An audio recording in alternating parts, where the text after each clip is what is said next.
धन्यवाद दासरीजी. ते खूप चांगले साहित्यिक आहे आणि त्यांना शेरो शायरीचं खूप त्यांना आवड आहे, हे तुम्हाला जाणवलंच असेल. आजचा हा जो कार्यक्रम आहे 1 ऑक्टोबर, आज जागतिक ज्येष्ठ नागरिक दिनानिमित्त पूर्ण जगात साजरा केला जातो. त्यानिमित्त त्या कार्यक्रमाचं हे जे औचित्य आहे हे साधून आज आपण इथं एक बैठकीचं समजा आयोजन केलेलं आहे. कार्यक्रमासाठी सन्माननीय मंच उपस्थित आहे. सगळ्यांनी आपापले मनोगत व्यक्त केलेले आहे. काय काय आपण करू शकतो, काय काय आपल्याकडनं अपेक्षा आहे यासंबंधी आपल्या सगळ्यांना माहिती दिलेलीच आहे आणि जे आश्वासन इथं दिलेले आहे ते सगळे पूर्ण होतील अशी मी सगळ्यांकडनं अपेक्षा बाळगते. सर्वात प्रथम माझं हे म्हणणं आहे की भारताची संस्कृती संयुक्त कुटुंबाची जी होती ती आता कुठं ना कुठं न्यूक्लिअर फॅमिलीजकडे आपण वाढत आहोत. कोणालाही ज्येष्ठ नागरिक सोबत नको आहे. काही कारणामुळे जसं फॉरेनला आपले मुलं वगैरे गेले शिकायला तर इथं ज्येष्ठ नागरिक एकटे पडतात. कोणत्याही देशाचा जर आपल्याला उन्नती प्रगती पाहायची आहे तर इतर घटकांसोबत किती तिथं वृद्धाश्रम आहे याची देखील जाणीव आपल्याला होणं खूप गरजेचं आहे. मला थोडी खुशी आहे, थोडी नाराजगी पण आहे की इथं नांदेडला खुशी या गोष्टीची आहे, प्रसन्नता मला या गोष्टीची आहे की नांदेडला फक्त संध्याछाया नावाचा हा एकच वृद्धाश्रम आहे. पण मला दुःख ज्या गोष्टीचं वाटते की खूप सारे असे नागरिक आहे जे ते संध्या आश्रमपर्यंत आजपर्यंत संध्याछाया वृद्धाश्रमापर्यंत पोहोचू शकले नाही, तर त्यांना तिथपर्यंत कसं आणायचं. डॉक्टर जोशी पातोडीकर जे आहे, सरनेम घेतानाच काही चूक झाली असेल तर मला माफ़ करावा. मुझे हिंदी में भी बोलने में आप लोगों के साथ में कोई प्रॉब्लम नहीं है. मराठी बोलते टाइम पे थोड़ा सा प्रॉब्लम होता है. तो जोशी सर की जो संस्था है जो वृद्धाश्रम वो चलाते हैं, कल मैंने वहाँ विज़िट किया. फैसिलिटीज़ बहुत अच्छी है, लेकिन मुझे ऐसा लगता कि वहाँ पे सिर्फ बैठना, खाना और रहना यही प्रोग्राम्स नहीं चलते हुए उनके लिए हम लोग कुछ इनोवेटिव अगर करेंगे तो वो भी बहुत ज़्यादा अच्छा होगा. सिर्फ बैठने और वहाँ पे खा रहे पी रहे और मेडिकल फैसिलिटीज़ वगैरह मिल रही, तो इससे क्या है कि वो ज़िंदगी नहीं जी रहे. भारतीय संविधान के आर्टिकल 21 के हिसाब से हर व्यक्ति को सम्मान से, स्वाभिमान से अपना ज़िंदगी जीने की, ज़िंदगी बसर करने की वहाँ प्रावधान किया हुआ है. तो मेरा ये कहना है कि सम्मान स्वाभिमान हमारे हाथ में है. आप लोग हमारे लिए एक प्रेरणा स्रोत हो, आप अपने आप में एक इंस्टीट्यूट हो. आप लोगों का छाया, आप लोगों के सहकार्य की, आप लोगों के मार्गदर्शन की हमेशा हमको ज़्यादा ज़रूरत है. आप लोगों ने हमसे ज़्यादा मौसम देखे हैं, ज़िंदगी जी है. आपके अनुभवों का निश्चित ही हमें लाभ होगा. सब में पहले मैं एक रिक्वेस्ट करूँगी टेक्निकल टीम से, जो मैं छूट गया, कि हमारा नालसा सॉन्ग प्लीज़ प्ले कीजिए ताकि इसमें से आपको ध्यान में आए कि हम लोग क्या काम करते हैं, हमारी संस्था क्या काम करती है. हमारी धरोहर है, हमारे मार्गदर्शक है. तो आप लोगों के लिए भी न्याय की उतनी ही संकल्पना है जितना एक नॉर्मल लोगों को भी जीने का और ज़िंदगी जीने का और कानूनी सहायता की जिस तरह से प्रावधान किए हुए, आप लोगों के लिए भी उसमें बहुत सारे बेनिफिट्स हैं.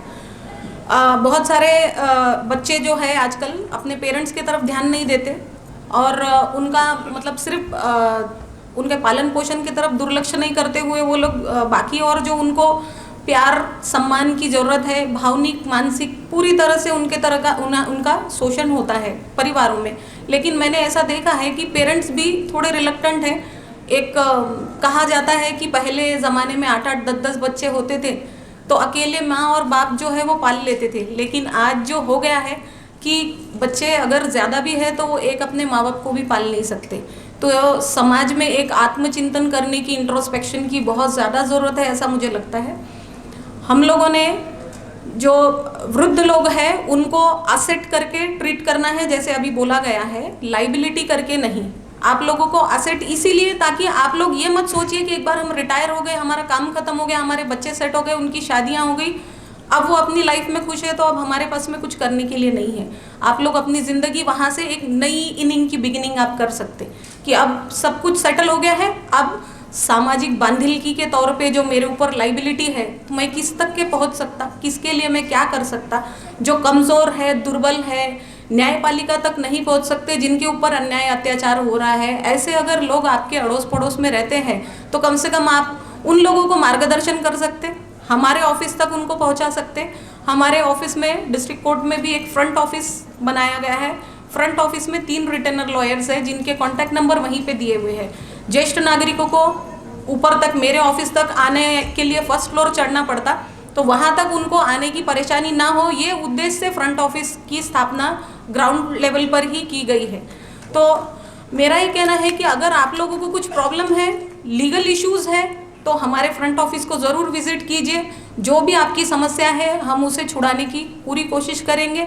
आप लोगों के जो पेंडिंग केसेस है, अगर वो प्रायोरिटी बेसिस पर आप लोगों को प्राधान्य देते हुए उन आपके केसेस का फैसला करना है, ऐसा संविधान में ही प्रावधान है। लेकिन बहुत सारे केसेस में ओवरबर्डन की वजह से ये चीज़ें नहीं हो सकती।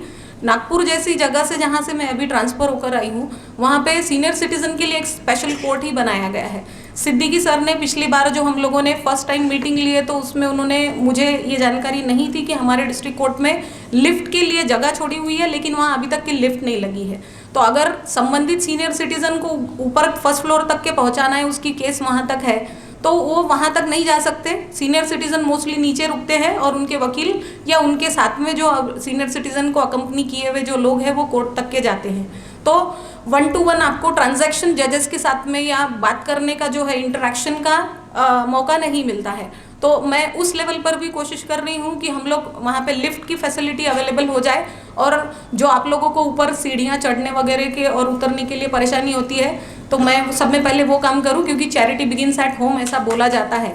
तो मैं, मेरे ही संस्था के तरफ से ही, हमारे न्याय विभाग के तरफ से ही जो हमारे यहाँ पे लैक्यूनास बताए गए हैं, पॉइंट आउट किए गए हैं, उनको मैं सब में पहले रिपेयर करने की कोशिश करूँगी।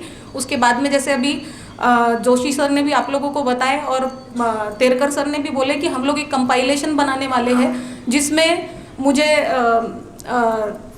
अपने जिलाधिकारी सर राउत सर की भी ज़रूरत पड़ेगी, क्योंकि हर 25 डिपार्टमेंट्स, उस नया वाला एक जो जीआर आया है उसके हिसाब से 25 डिपार्टमेंट्स है, जिन्होंने अलग अलग रूप से आप लोगों की सेवाओं के लिए, ज्येष्ठ नागरिकों के लिए जो स्कीम्स है उनको इम्प्लीमेंट करना है।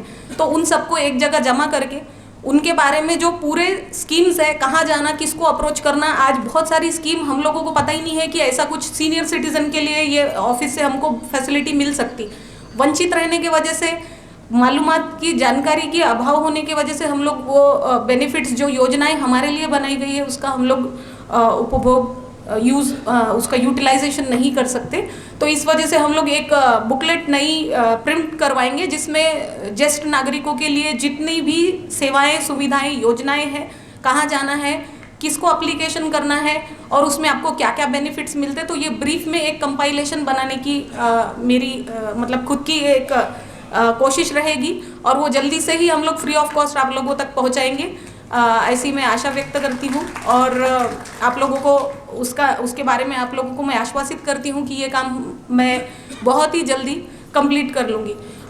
लीगल सर्विसेज के बारे में ये है कि जो लोग मोर देन 65 ईयर्स है, तो कई बार कैसा, जिस तरह से अभी माननीय चिखलीकर सर ने बोले कि जब इनकम टैक्स में रिबेट होता है, तो कई सारे लोग क्या करते हैं कि पूरा अब इनकम ही, वो भाई सीनियर सिटीजन को अगर बेनिफिट मिल रहा है तो सारा इनकम हम लोग फैमिली का उनके नाम पर ही दिखा देते, तो हमारे को रिबेट मिल जाएगा। उसी तरह से केसेस फाइल करते टाइम पे भी हम लोगों ने ये अनुभव किया है कि जिस सीनियर सिटीजन के नाम की ज़रूरत भी नहीं है, उसको पार्टी करके जोड़ने की ज़रूरत भी नहीं है, ऐसे भी केसेस किए जाते हैं, जिसकी वजह से संस्थाओं का जो आप लोगों के ऊपर का विश्वास है वो कहीं ना कहीं कम हो जाता, कि सिर्फ हम लोगों की केस थोड़ी स्पीडीली चले, इसके वजह से रॉन्गली उन सीनियर सिटीजन्स को वहाँ मेंशन किया जाता, या तो उनकी एज जो है वो रॉन्गली मेंशन की जाती, जिसके वजह से जो जिनके तक के ये लाभ पहुँचना है, जिन लोगों के लिए ये स्कीम बनाई गई है, उन तक वो फ़ायदा पहुँच नहीं सकता। तो आप लोगों से मेरी यही विनंती है कि आप अपनी सेकंड इनिंग स्टार्ट हो गई, और ये उतने ही जोश के साथ में आप लोग जिए जितना आप लोग अपनी ज़िंदगी पहले अच्छी तरह से जिए। Thank you.